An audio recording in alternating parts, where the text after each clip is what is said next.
Hi everyone, welcome to Kit and Cat and say hello to Licca-chan. She is a Japanese fashion doll, approximately 8 inches tall, and we're going to do a little bit of a deep dive into her. I'm going to give you some brief history. She actually has her entire own backstory of her life, family, education, etc. We are going to discuss her accessibility, where you can get Licca today if you live outside Japan, or how to get one directly from Japan. And let's get started. So, Rika was introduced to Japan in July 4th of 1967 by Takara, now known as Takara Tomy, and was created by the former shoujo manga artist Miyako Maki. Seeing the popularity of Barbie in Japan, Takara decided to develop its own version of Barbie. And she has an extensive background. Originally produced in 1967, Licca's objective was to provide a doll that was to provide dreams for girls. The emphasis within the company was to develop a toy from a child's perspective. In the beginning, Licca was very traditional, showing women's roles such as cooking, washing, and cleaning. An interesting aspect is that Licca-chan was born to a Japanese mother and a French father. Many customers don't know this and believe she's entirely Japanese. This makes the doll a novel concept in Japanese, where mixed race people are rare and culturally seen as exotic. Her mom was usually around, and that she was included in the earlier Playsets as an extra doll. The father wasn't really around. The story was he was busy in Paris doing his music thing, whereas mom was closer to home and was a fashion designer. Her official birthday is May 3rd.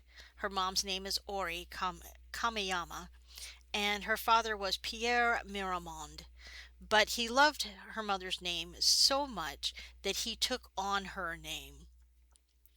In 1974, she had two twin siblings that were born, Mickey and Maki. These were small dolls. She went to school because she was supposed to be an 11-year-old schoolgirl, and then graduated and went to university in 1986. 1987, there were triplets born. Over the years, she's had many school friends, and additional dolls were made. In 1990, she graduated from university, and 91 started dating Franz. He was a diplomat. They married in 92, and Licca had her first daughter, also called Licca, born in 1997. Pictured here is the first generation, the first doll, but there have actually been four generations of Licca. Over the years, they have made small tweaks in that, but generally, she has kept that same kind of shoujo girl anime look. The first generation was 67 to 72. Second generation was 72 to 81. Third generation was 82 to 86. And the fourth generation, 87 to present day. There was a fifth generation rolled out in 1992, but that was very short lived. People didn't like it, so they reverted back to the fourth generation. There are several videos on how to tell what generation your Licca-chan is, and most of it's based on the eyes in the piece. In addition to the changes to her face, Licca-chan's actually gotten taller. She current one is 22 centimeters tall, and she's on a kind of a wired, soft vinyl body. It does limit some of your posing ability since it's kind of what I call the Gumby body. It's a rather rubberized body, but a lot of people will take these and rebody them, just like we do with our Barbies. Some of the bodies that are compatible and work with Licca-chan are the Obitsu 24 or 22 centimeter body.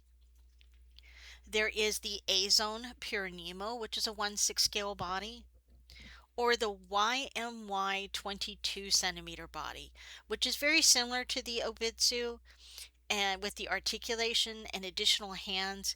And you'll see this used a lot in doll photography and for stop action animation on Japanese YouTube.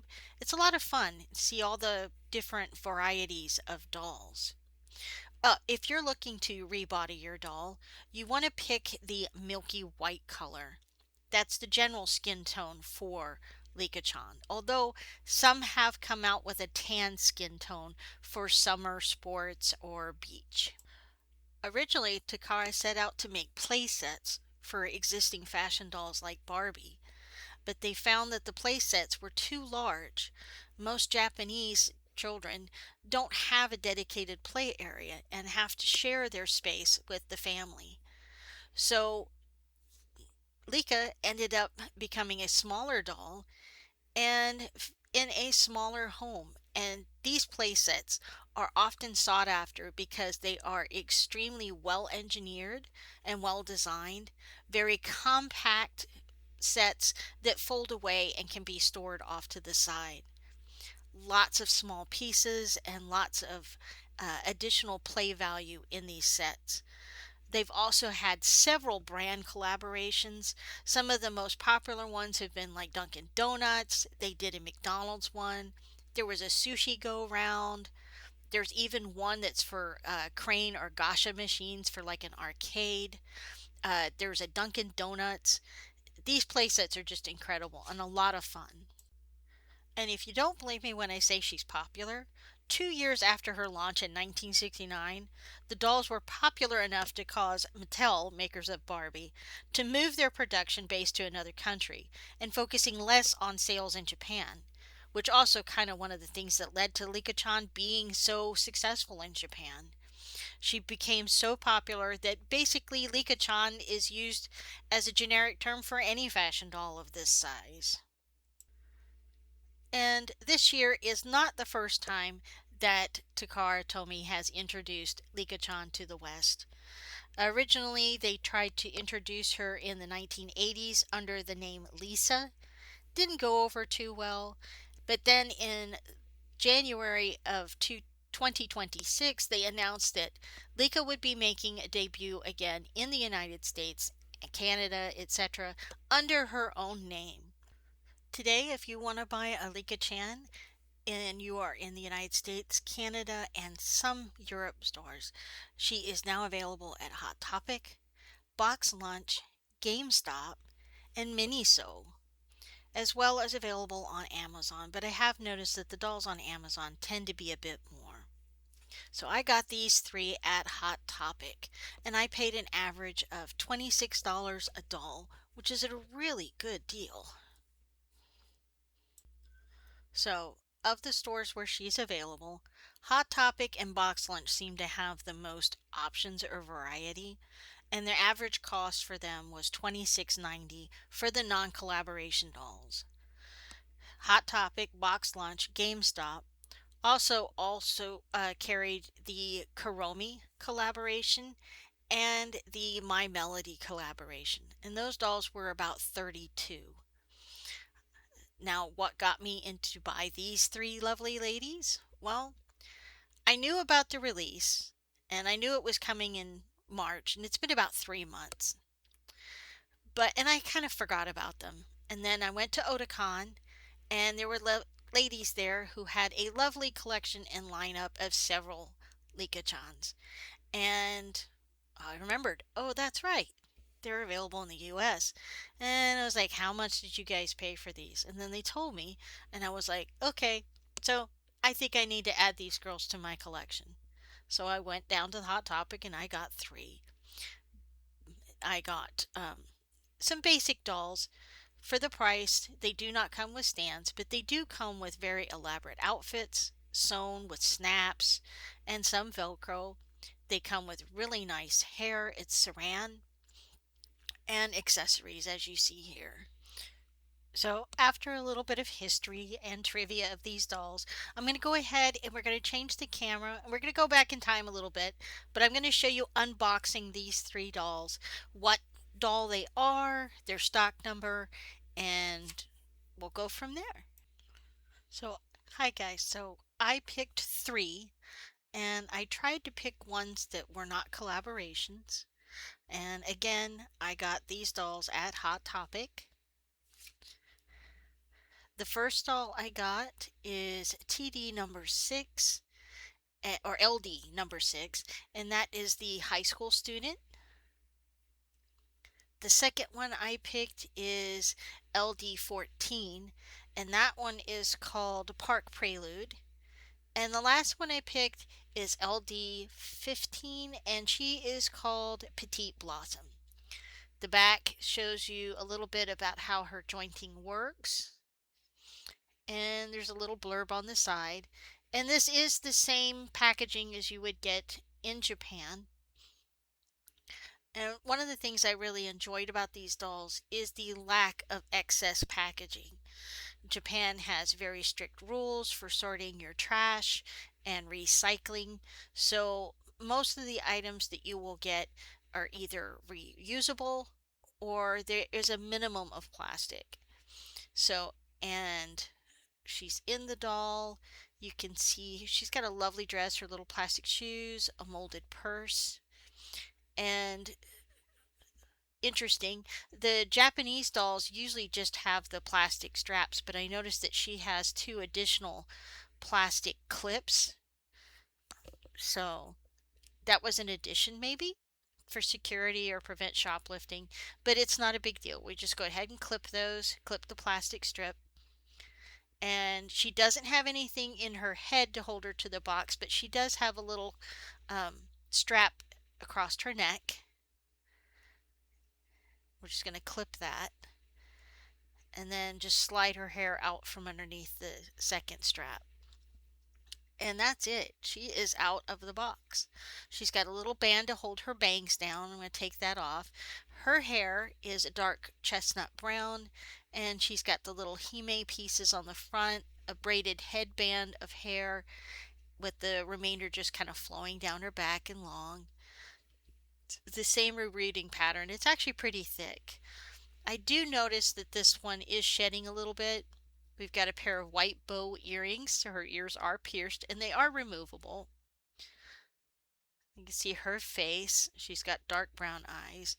She did have some plastic on her arms. Her dress has black bows, so usually this is to prevent any staining from the black ribbon on that soft vinyl body. So I'm just going to go ahead and slide those off her arms. See, you can see how her arms bend. Again, that little Gumby. I might rebody these later. Just give them a little bit more flexibility and realism for photos. Her head does turn. The dress is lovely. There's her knees. Again, you can actually see the little hole in the foot, but it's that little wire that makes her knees bend. So, it's okay. I mean, especially for a child. These bodies are actually pretty durable for kids to play with. She does have cold shoulders on the dress. There's that little black ribbon bow tie. Quite pretty. I like the dress is real fabric. It's just got a single line of Velcro down the back. Let's check out her shoes. The dress is blues and lavenders, but we've got a pair of lavender shoes here. Sorry, the gloves wanted to stick to the packaging tape. Just a little piece of little plastic baggie to hold them together.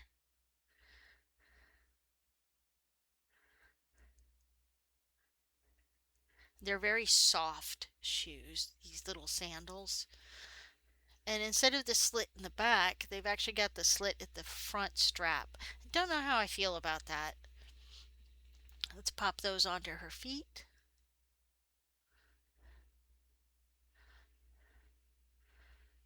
Yeah, the straps don't quite want to meet in the front once you've got them on the foot.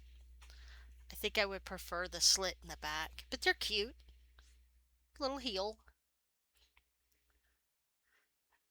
Her hair is very soft, and there's no product in it at all. It's very soft. Okay, she's got a pink purse. Snip that out of the package.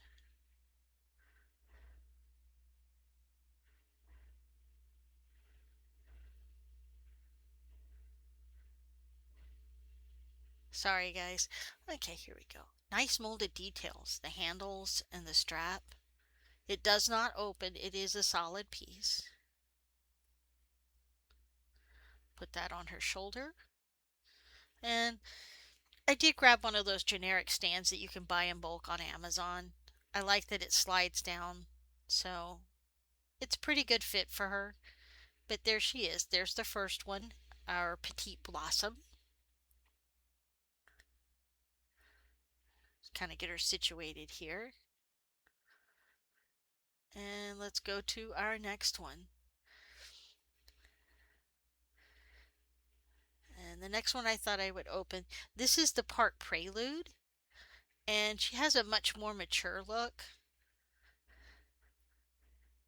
Other than the identification on the box, the packaging is the same for her. We have a long skirt, pleated. We got tennis shoes, a purse, and a hat. Very cute. So again, snip that piece of plastic. She's got one around her waist and one around her neck. And she's free. Her hair is styled, but I don't really feel a lot of product. She's got little hoop earrings. She has a sweater with a snap at the top and a blouse underneath. Let's see if I can. I can't quite get it unsnapped with the gloves on, so. But the shirt is a separate piece underneath. And this is all fabric, knit jersey. I like her hairstyle. I like the little bob. She's got a soft plastic cap.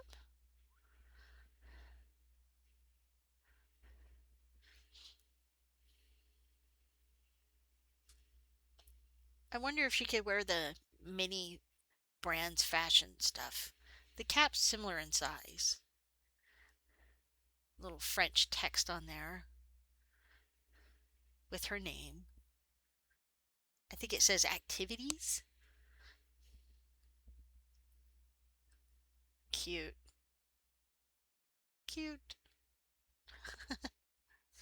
A little sporty look. Got a green purse.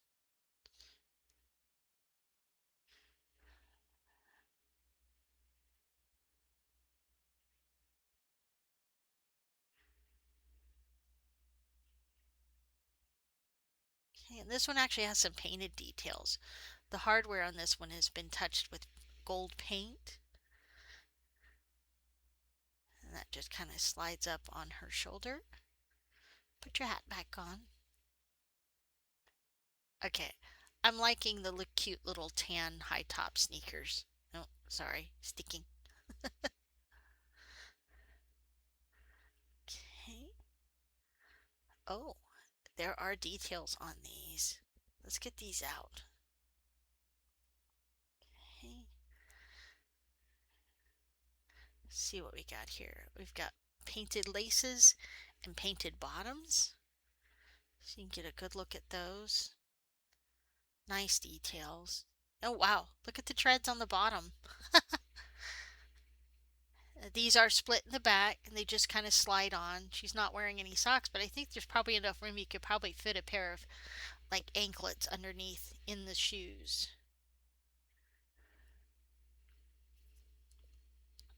Now, I know some people said that depending on the bodies you get, some of the I think it was the YMY and Obitsu that the shoes didn't quite fit on the feet of those dolls, but that they did fit on the A zone.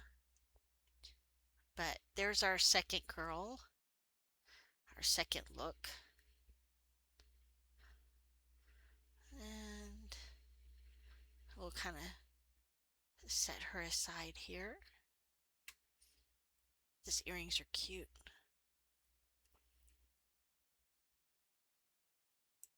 And we have our third one. And this one is the high school student. I really like the pink hair peeking out from underneath her black. Again, pretty much the same box. I really do like the fact that it's mostly cardboard and she's just kind of held in there. She's got a school bag, black socks, penny loafers. Ah, she's got a cell phone, a barrette, and a comb. So she's the one that comes with the most pieces and was the same 26.90. So good value. We're just going to go ahead and free her from this box. Again, one around the neck, but nothing in the head. I'll just slide her hair out. And little band to keep her bangs down. And she has little silver heart earrings. And I really do like the pink underneath the black. That's very cute. She's got a pink under here. Her bangs are pretty flat to her head, but I don't feel a lot of styling stuff. We've got a jacket, we've got a separate hoodie, and then we have her school uniform. Let's see. So the school uniform is one piece. So we get 3 pieces of clothing with her. Oh, and she's even got the little opening for her hair to go out through the back of the hoodie. She's got black socks on. I don't see any staining, but I may change that out for white socks later. So let's get these loafers free.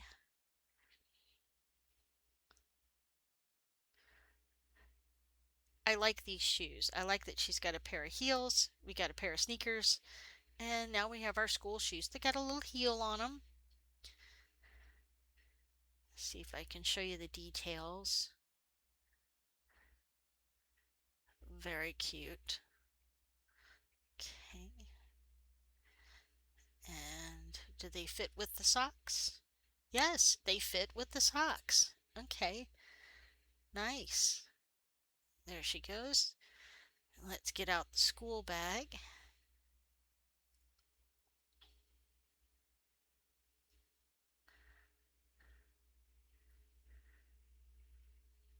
And there's a lot of tape on this one. Okay. And we have a little detailing that must be the crest for the school on the front. A molded zipper, and this one is open, so we can put stuff in it.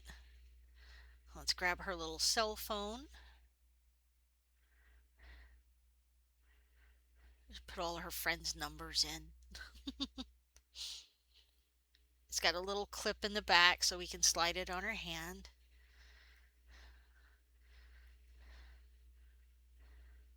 Little screen.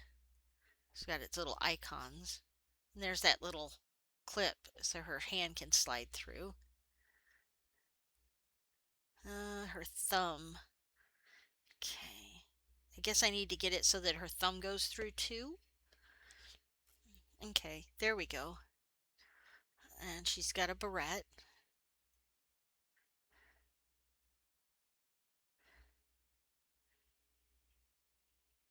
So we can do the half up. So there's a long-standing rule that students in Japan are supposed to have natural hair colors, no blondes, no colors. So I think it's kind of fun that her pink is underneath. So when her hair is down, you can't see it. And now we have this little hairband or barrette so that, after school hours, she can show off the red and then hide it while she's in school. There's a little comb in here. See if I could pull that out. The other dolls had, well, the first one had a set style, so you wouldn't be taking the braid out. And then the one that had the bob, that one was pretty smooth. This one, if you have a barrette, we're going to give you a comb. So I think that's kind of nice because you're not getting a comb with the other 2 dolls, but you don't really need it with them. With her, you need it to kind of get her hair into that little style. So I ended up styling her hair off camera just so I could use both hands, but there she is with her barrette. I might have a little too low or maybe it's too high. So here they are, all 3 of them lined up in my little garden diorama. By the way, they also fit in those corner dioramas I had been building, and we will start making those again in this, well, beginning of the new year after I finish my chemo. But so there they are. Prior to this video, I did do a um, poll. I had several options. What was your key factor in purchasing a doll if you can't get all the dolls you want? And I was actually quite surprised. Accessibility, price and availability won out over pretty much all other considerations. Quality came in a distant second. So that was kind of an interesting aspect to me. So I really wanted to let you know that these dolls are available. You can find them, like I said, at those retailers: Hot Topic, Box Lunch, GameStop, Miniso, as well as online at Amazon. If you're looking for more of the play sets or the collector dolls, there is a Leica photogenic that comes with some additional jointing. Those you're probably going to want to look on the Japanese sites. And we have a couple of options for those as well. Besides the usual haunts of Macari or some of the Japanese shopping services, I did find quite a few at Plaza Japan, and they did have the minis. You can see some of them here, some of the play sets, accessory sets, and the prices were comparable to what they would be if you were in Japan. And if I understand correctly, a lot of these will allow you to purchase items and then have them all shipped together, so you just pay one shipping fee. If you're online and you want to see what the newest releases are, you can always go to Takara Tomy, and they have a section that is specifically just for Licca and Jenny. And you can go to the shop list. I think that was one of the ones that also linked back to Plaza Japan or to Amazon.Japan.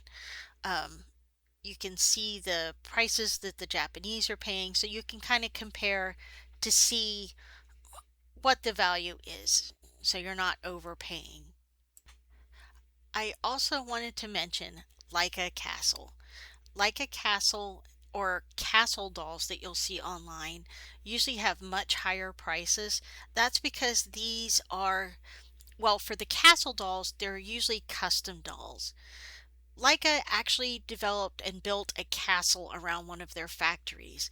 And if you get the opportunity to go to Japan, it is open to the public. You can actually go through and see a museum exhibit of all of the Leicas through her almost 60 years. You can enjoy a playroom that's a life-size play set, so you can be Leica in her world. They had travel photos, photo booths. When you walk in, there is a life-size Licca-chan, and she actually talks to you if you press the button. I'm not very fluent with Japanese, so I didn't quite get all of her message, but it's very cute. They have dresses for little girls so they can dress like their Licca-chan princess, because it's the castle. This Leica is a princess. And there's a cafe, and most importantly, if you're a grown up with money, you can actually go upstairs and they have the ability to make your own custom Licca dolls. And that's always been a big thing. You can pick the doll, her hair color, you can pick from an assortment of outfits. They do the same for the Jenny dolls as well. And occasionally you will see somebody who has gone and they will sell their castle doll on the secondary market, or the castle will have very specific limited edition outfits that are only available there or through them, or special dolls. So I did want to mention that because if you get the opportunity to go to Japan, it's kind of off the beaten path, but it is something to experience. Um, Licas are available in most toy stores when you're in Japan, Akihara, you know, so you can find them there, but you won't find the same dolls as you will at like a castle. And if you're curious, Leica does have her own official Instagram for her US page. And you can see the dolls, they'll show you photography, they'll show upcoming releases. So go ahead and check that out. It's a fun bookmark to have. Also, if you're there on Instagram, look for some of these Dollstagram accounts because people are really doing some amazing things with this little 8-9 inch tall fashion doll. There's stop action animation, there's TikToks. She is a sweet little gem, and I just wanted to make sure that kind of give you guys another option to the Momokos. I know for some people she's got a look that's a little too young if you're into the high-end fashion dolls, but she's adorable to me. I think she's really cute. I think she's a lot of fun. She has a lot of play value, especially if you like telling stories or that. So we have these little preteens that we can have for adventures. I hope you've enjoyed this video. I hope you've enjoyed the history and the sentiment behind Licca. And if you're inspired to get your own, please let me know. I'd love to see these dolls. Um, there are the Dolly Dolly pattern books available so you can sew clothing for your doll. I showed those in the Momoko video. Licca-chan, I've also seen fashion packs available online in the stores and even in Daiso because like I said, she is Japan's Barbie. You know, everybody calls fashion dolls in Japan Licca, Licca-chan. So until next time, guys, have a great day. Enjoy your dolls. Have some playtime, and I'll see you soon. Bye bye.